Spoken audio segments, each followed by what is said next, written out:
Sistema Michoacano de Radio y Televisión presenta.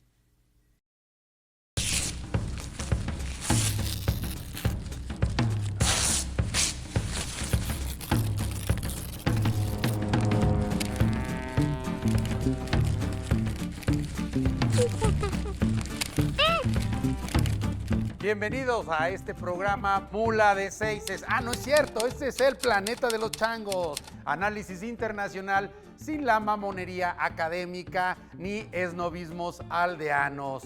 Les damos la más cordial bienvenida a todas, todos, todes y sobre todo a nuestros invitados. Igor Cerda, director de la Facultad de Historia de la Universidad Michoacana de San Nicolás de Hidalgo.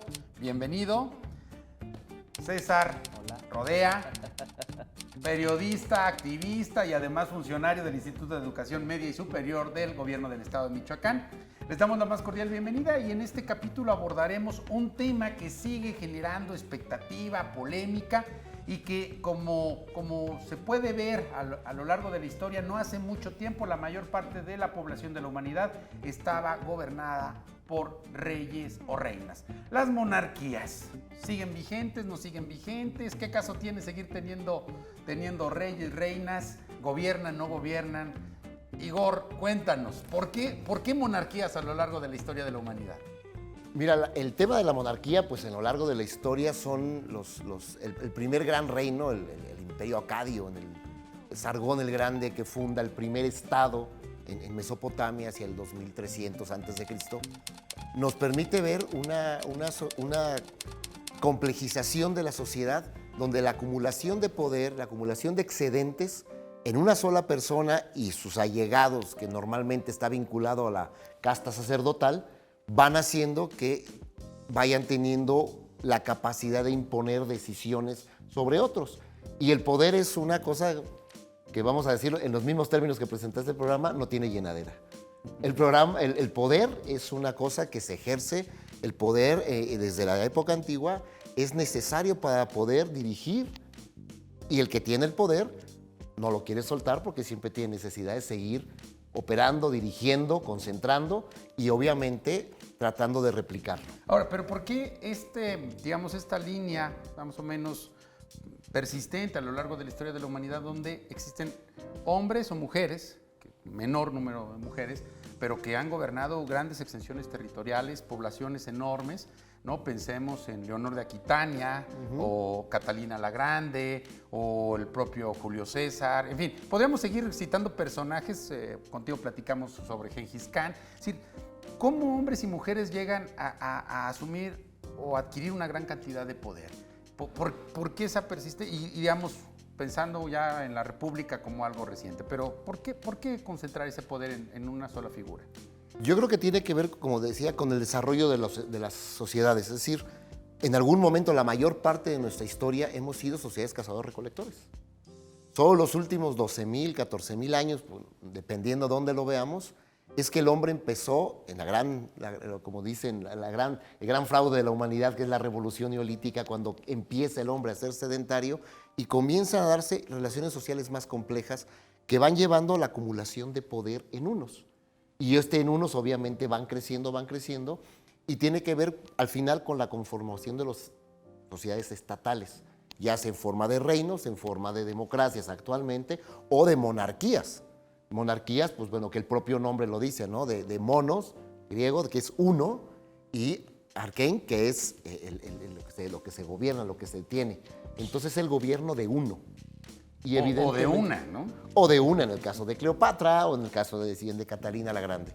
Pero es el caso de la acumulación excesiva de poder en una sola persona, ¿no? Sea el caso de las emperatrices, las reinas, los reyes, etcétera, que es a final de cuentas una sociedad estatal que tiene sus órganos de gobierno, en este caso son reyes concentrados, normalmente el judicial, el legislativo y el ejecutivo, en una sola persona, ¿no? Y también algo interesante, y eso, a ver, me gustaría conocer tu opinión, César, a partir de tu área de estudio. Creo que un elemento también que reviste a las monarquías, y digamos también podríamos hablar de los propios imperios, todos estos elementos que complementan, ¿no? El boato, el lujo, digamos. La opulencia. Exactamente, ¿no? Porque terminan también siendo atractivos por eso estas figuras. Atractivos me refiero no porque uno los valide, sino porque termina generando ese foco de atención, ¿no? Así es, justamente, digo, complementando un poco a lo que decían, tenemos ya conocimiento ahí de todo lo que ha sucedido a partir justamente de todas estas civilizaciones, de la monarquía justamente en distintos países que todavía se mantiene. Y yo creo que trayéndolo un poco a la actualidad, se mantiene como una gran industria. Hay una gran industria detrás de la monarquía, detrás desde el tema de la vestimenta, el tema de la socialité, yo viéndolo un poco justamente desde la perspectiva de las coberturas mediáticas o de los medios de comunicación, como hay revistas que ya se especializan en hablar nada más de la monarquía, en hablar de cuánto le costó el vestido a tal reina, la princesa ya se va a casar, los próximos herederos, etc. Y que no diría que no es tan reciente, ¿no? Por ejemplo, está esta película de Vatel, que es de un cocinero, de un duque que hace todo un espectáculo, porque esa es la palabra, es un espectáculo para darle un banquete al rey Sol, ¿no? Entonces tiene que impresionarlo, fuentes, el tipo de comida, la vestimenta, pero que justo diría no es tan lejano, ¿no? O la expectativa que se tenía del nacimiento de los primogénitos, porque finalmente, bueno, no finalmente, representaba la continuidad de, digamos, de una familia o de un grupo en el poder, ¿no?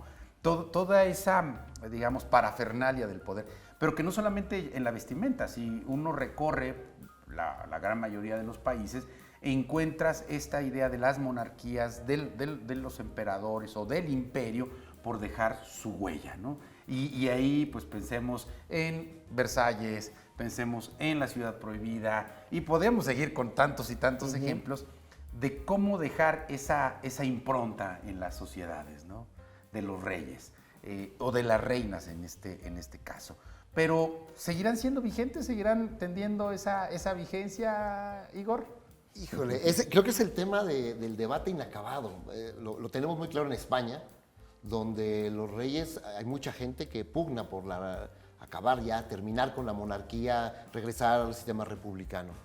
Pero por otro lado tenemos sistemas monárquicos, en este caso parlamentarios, como el de Inglaterra, donde es sorprendente bueno, me tocó vivirlo con el jubileo de la reina Isabel II. Fuiste invitado, acudiste con tu frag y todo. No quería decirlo, pero porque dijiste que sin pedanterías. Bueno, en este caso no es una pedantería, sería en todo caso una descripción, ¿no? Sí, bueno, yo estaba, mira, en un lugar como esos, ahí sentado, en las sillas. Bueno, pero era impresionante un poco lo que dicen de toda la mercadotecnia, no solo alrededor de la figura real, sino de la nobleza en general, porque están de todo, aparte abajo, los lores, que son los duques, condes y no sé cuánto tienen, que generan no solo una industria, sino además un aparato mediático de control de la población, que genera que era la reina Isabel el elemento de unidad nacional. O sea, finalmente una señora tan longeva como la reina Isabel permitió que se generara un discurso. Enterró prácticamente a todos sus contemporáneos, ¿no? Winston Churchill. A medio mundo, y si la dejan ahí entierra también a su hijo. Pero, y es muy diferente, por ejemplo, ahora cómo se ve la figura del rey Carlos, no es la de su madre. ¿Por qué? Pues porque tiene que ver con este papel simbólico que juegan las monarquías en algunas sociedades. Los Países Bajos, no sé, en Suecia, donde la corona tiene un papel simbólico, pero la sociedad apoya la permanencia de estos reyes, ¿no? Y esta parte, regresando a lo que tú planteabas, ¿no, César? Digamos, este elemento aspiracionista o ideal, ¿no? Bueno, cómo viven, de qué forma. Es proyectar un estilo de vida al cual la gran mayoría de las personas no accedemos, salvo Igor, claro, que fue invitado al jubileo de la reina. No, pero es decir, todo este boato en el que viven y que finalmente hay una parte de la población que dice, wow, hay otros que decimos, eso no debería de existir. Me da igual, ¿no? No me da igual, algunos decimos, no debería de existir, pero forma parte también de ese elemento atractivo, ¿no? De los castillos, de los viajes, de los estilos. Y creo que también en esa parte es donde se encuentra la responsabilidad de quienes forman parte de esos segmentos como ciertos comportamientos, ¿no? Y que si se salen del esquema o de lo que está establecido ahí, pues bueno, hay una sanción, ¿no? Claro. Tenemos el claro ejemplo de el hermano del príncipe o del rey Guillermo en Inglaterra, que justamente, pues, bueno, el príncipe todavía, el hermano, se me fue ahorita su nombre, pero Harry, que pues junto con su esposa deciden renunciar a todos los privilegios y demás, entonces pues bueno, todo lo que generó, ¿no? Polémicamente, el tema de pues las preguntas, si iba a acceder a todos los beneficios todavía. Ahí vamos a detenernos, somos esclavos del corte, regresamos.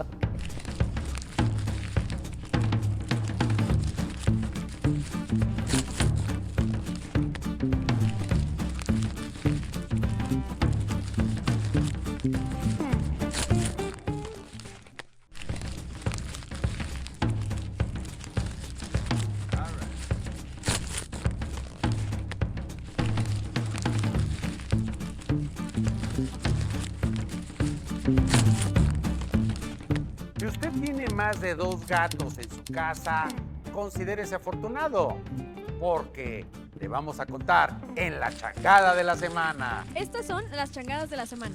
Singapur es un país que ha tenido un desarrollo económico importante buscando regular la población felina. El gobierno ha establecido que en la capital sus habitantes solo podrán tener 2 gatos por vivienda. El tema se hace más complejo por la cantidad de gatos y gatas que viven en la calle. Creo que no es mi destino tener un gato. Soy más feliz acariciando esta hoja.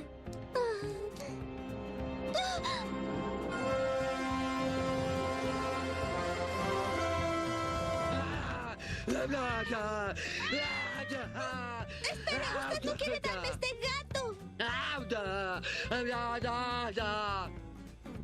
Oh, escucha, no te conviene involucrarte conmigo. Mis gatos tienen la mala costumbre de despertar muertos. Ahora vete, escúpeme de tu vida como una bola de pelo.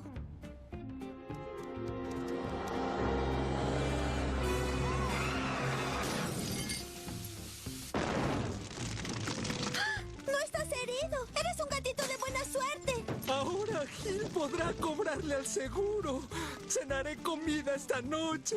La, la, la, la, la, la, la. Me quedaré contigo. Eres bola de nieve 5. En días anteriores, el rey Felipe de España fue increpado y agredido por los afectados por las inundaciones en España, lo que nos lleva a preguntarnos, ¿los reyes siguen teniendo un papel relevante en los países o por el contrario son figuras anacrónicas y cuestionadas? Están todos los intervinientes, todas las instituciones, organismos y fuerzas intervinientes y por un lado transmitiros la gratitud y el orgullo de veros trabajar representando a todos los españoles y atendiendo este desastre tan monumental que ha afectado a tantas vidas y tantos modos de vida y a los cuales a tantas esas personas hay que darles esperanza, atenderles la emergencia, pero también darles esperanza y garantizarles que el Estado en toda su plenitud está presente.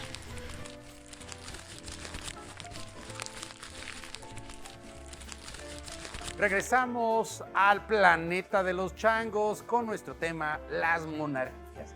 Ahorita comentábamos con César, ¿no? Toda esta expectativa, pero además, digamos también cómo quienes forman parte de las casas reales o las denominadas casas reales de las monarquías deben de seguir ciertos esquemas de comportamiento.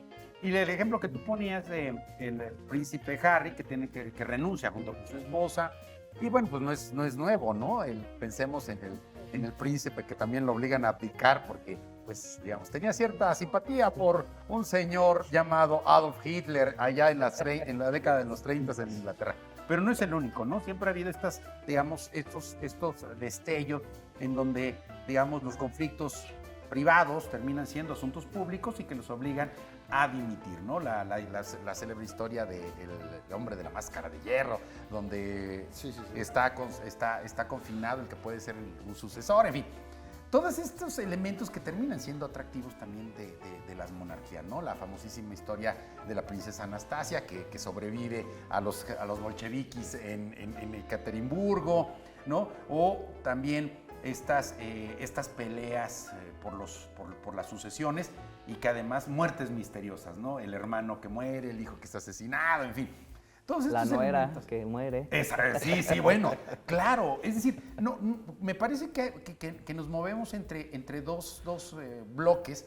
Por un lado, la fascinación por las monarquías y por otro lado también, pues la crítica a las monarquías. ¿Cómo es posible que en pleno siglo XXI tengamos una mujer o un hombre que sea denominado rey o reina y que goce de un conjunto de privilegios, ¿no? Sí, y yo creo que fíjate, lo que mencionaba César de estos reyes que dimiten y de estos escándalos del príncipe Harry, si nos ponemos a ver un poquito, y para que vean cómo tiene mucho que ver, cosas tan antiguas siguen permeando, desde la Edad Media existieron los relojes de príncipes, que estos manuales de cómo debía ser el actuar del rey o del príncipe. Entonces de niños se les educaba con códigos morales, religiosos, políticos, que quizá el ejemplo de los más acabados sea la educación del príncipe cristiano de Erasmo de Rotterdam, ¿no? Esta donde viene dedicada al príncipe Carlos, al futuro emperador Carlos, y viene así muy claro, ¿no? No debes dedicarte a la guerra porque la guerra es esto, mejor la paz, las artes, el comercio, florece todo, no te metas en estos peleas, defiende una fe. En esta idea se forma el deber ser.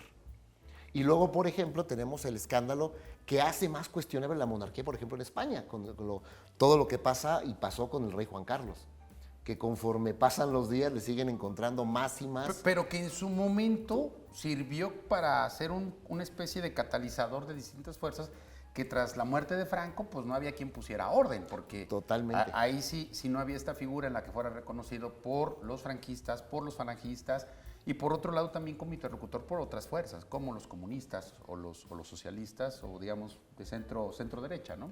Pero aquí lo que se nota es precisamente esto que hablabas tú de las monarquías, si son útiles o no. El poder de esa figura del rey Juan Carlos, que unificó España en el golpe de Estado, intento de golpe de Estado, pasó a ser una figura que la acumulación de poder, la acumulación de privilegios, lo llevó a abusar de su posición. Y bueno, y ahora que si blanqueó dinero, que si había hecho no sé qué, que si tenía cuentas, y termina exiliado viviendo en una monarquía absoluta como es los Emiratos del Golfo, donde los privilegios, y entre ellos estas familias que decía César, pues se hacen una, se protegen. Claro, y esta idea también, ¿no? Del comportamiento, la vestimenta, es decir, toda una serie de elementos los cuales ha de ser un poco complicado estar viviendo, tener que vestirte de tal o cual manera, ¿no, César? Sí, en mi caso, digo, ya hablando muy personalmente, la verdad, la dimisión del príncipe Harry, yo dije, pues qué bueno, o sea, si él no quiere seguir con este estilo de vida, también y contribuye justamente a esta parte de deben de existir o no deben de existir las monarquías. Pero el imperativo del reino, entonces, ¿en dónde queda, César? ¿En dónde queda ese imperativo? Porque finalmente él tiene una serie de privilegios a partir de que debe de continuar exactamente. que sería lo mismo con el rey Juan Carlos, ¿no? Exactamente lo mismo, porque como te digo, los deberes de la monarquía dicen, uno, la continuidad hasta la muerte, y la sucesión al trono de su linaje. Claro, que la modernidad los rompe, ¿no? Digamos, las revoluciones, tanto la Revolución Francesa como la Revolución Inglesa, y luego el siglo de las revoluciones que ponen a picota a un número importante de monarquías, pero sobre todo me parece que las dos guerras mundiales hacen evidente que las monarquías nomás ya no sirven para poder dirigir a sus naciones, ¿no? Por eso digamos, se derrumba el imperio alemán y el imperio austrohúngaro. La monarquía británica enfrenta una serie de retos. Países como España no volverán a recuperarse de esos conflictos o de los conflictos que vivieron en ese periodo entre guerras, o de plano otras que desaparecieron, ¿no? Como la gran mayoría de las monarquías de Europa del Este, pensemos incluso en el príncipe de Grecia, que era príncipe, pues nada más por decirlo. Exacto. Pero en realidad ya no tenía ni propiedades ni reconocimiento dentro de... Honorífico. Sí, exactamente, ¿no? O la nobleza rusa, que también pues nada más quedaron en esos ecos ya ahí en sus palacios, o los huevos Fabergé. Pero como para irnos enfilando a una conclusión de nuestro programa del día de hoy, ¿creen ustedes que pueda existir una renovación de la monarquía? Y sobre todo nos llevaría a cuestionarnos a partir del bombardeo del lodo que recibió el príncipe Felipe ahora en la tragedia de Valencia, ¿no? Y también el cuestionamiento que se ha tenido, sobre todo a partir de la muerte de la reina en Inglaterra, en fin. ¿Podrá haber una especie como de renovación de las monarquías o frente a surgimiento de personajes tan poderosos que concentran como Vladimir Putin o Xi Jinping en China, que le llaman incluso el nuevo emperatriz, ¿no? Perdón, nuevo emperador? Conclusiones. César, ¿crees que puede haber una renovación de las monarquías? Yo pienso que sí, a partir justamente de este suceso. Digo, ya van varios, obviamente, situaciones que pasan, repito, lo del príncipe Harry, ahora con este tema de Valencia. Yo seguramente va a ser la pauta que marque para cambiar ciertas cosas. ¿Por qué? Porque yo veía videos en TikTok, veía las noticias, obviamente, y pues el reclamo era ¿por qué después de tantos días que estamos en medio de una pues catástrofe vienen a vernos con qué motivo o con qué razón, sino la de apoyar? Y ahí surge nuevamente el cuestionamiento: ¿por qué? O sea, ¿qué están haciendo las monarquías, no? Fuera de la figura, de la historia, de la generación tras generación que ha habido de personas, pero pues al final de cuentas tienen también ellos un sistema político, hay un presidente. Entonces, digo, hablando específico de España, pero yo considero que sí va a haber una renovación y que tiene que haberla para poderlas, si no es que mantener, pues de menos que su legado quede limpio. Ok. Igor. Yo creo que vamos a ver están surgiendo unas nuevas monarquías en otros sistemas. Por un lado, creo que la democracia liberal está consolidada como en el mundo occidental, como sistema de gobierno, pero con una crisis de partidos terrible, con una crisis política que, lo que decía César, un reclamo generalizado a los políticos en todos lados, no nomás en España, aquí en Sudamérica, y que están surgiendo esto que tú decías, Sergio, unas monarquías disfrazadas como lo es Putin, como lo es en este caso Xi Jinping, o como lo es estos políticos que utilizan la democracia para llegar y luego minan la democracia para mantenerse, en el caso de Nicolás Maduro, en el caso o fue Alberto Fujimori en el Perú. Estos líderes populares que con mucho arrastre, una vez en el poder, no lo terminan de soltar. Y si quieres, no tenemos esas monarquías en el sentido tal, sino con la apariencia de la monarquía, de la democracia liberal en la que supuestamente vivimos. Hay una herencia y una transmisión del poder, porque todavía la sociedad no lo permite, pero lo dejo en un sucesor. Y jugamos a que hay democracia sin haber democracia, porque en realidad estos líderes populares, que son muy poderosos, en realidad mantienen a veces ya sea el poder detrás del trono, o ya sea que las líneas que van marcando a nivel de políticas públicas puedan ir marcando esto. Pero al final de cuentas, y ahorita el riesgo más grave es Trump, que concentra tanto poder en una sola Ahí persona. nos quedamos, ahí cerramos. Queda la pregunta también para ustedes: ¿tienen posibilidades de continuar o no las monarquías? Esto fue El Planeta de los Changos, análisis internacional sin mamonería académica ni esnovismos aldeanos. Que tengan una excelente semana. Nos vemos pronto.